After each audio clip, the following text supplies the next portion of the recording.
Well, it's a highly controversial legislative bill that we've been tracking for months. The bill that mandates the posting of the Ten Commandments in all state-funded public and private school classrooms was signed into law this afternoon.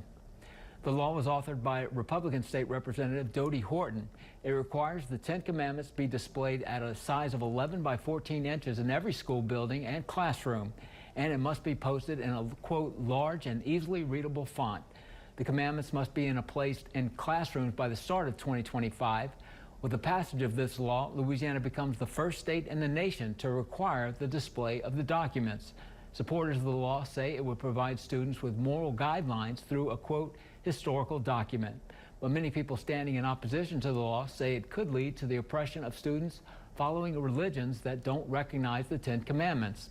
Organizations such as the AUSCS, the American Civil Liberties Union, and the Freedom from the Religion Foundation have all announced they will soon file a lawsuit challenging the law.